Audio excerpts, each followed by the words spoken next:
Why I write? Because poetic seizures got me thinking in Morse code, so I write auditory hallucinations in sign language so you can see how it sounds when I write. Abstractly speaking, I write because I was born with a pen fused to my fingertips and lips that won't move, a heart that pumps poetry, or so I tell the public, while the truth thickens my bloodstream. I write beams of light that illuminate middle passages and underground railroads for the mentally enslaved. I write keys and escape plans for chain gangs and street gangs are turned into literary geniuses when I write, so I have no choice. My free verse writes itself. I'm just a marionette that gets manipulated across the paper magically like abracadabra, turning slam competitors into cadavers and survivors into plagiarizers. I write so much that I copy my written and keep a copy right in my left pocket.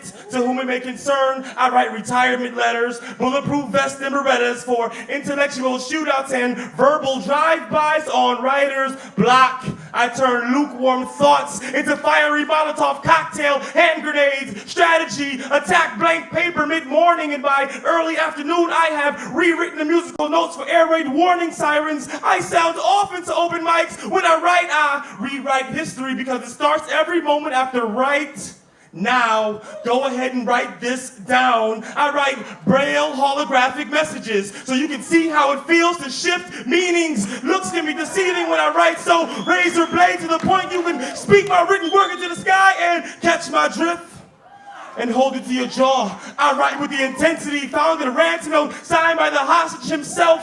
All freedom requests for my literary bondage will be denied when I write positive and negative mental health issues by the volume. You want more? Then turn me up or turn the page and see how I rewrite the alphabet today by twisting the backs out of word definitions with or without poetic license or permission. I write sexual contraband that causes heartbeats to pause because I cause cardiac attacks. Deeply swimming in my words is determined by how closely you listen. Man, are you listening? Then let this next statement bounce around in your memory banks. I write post-dated reality checks for those who can't afford to pay attention for too long. And I will continue on until half past the second snowstorm in June, until there's 60 seconds before the sun travels the local meridian and short circuits at high noon until my heartbeat beats off beat out of key and out of tune. I suspect Jive Poetic will write until he flatlines.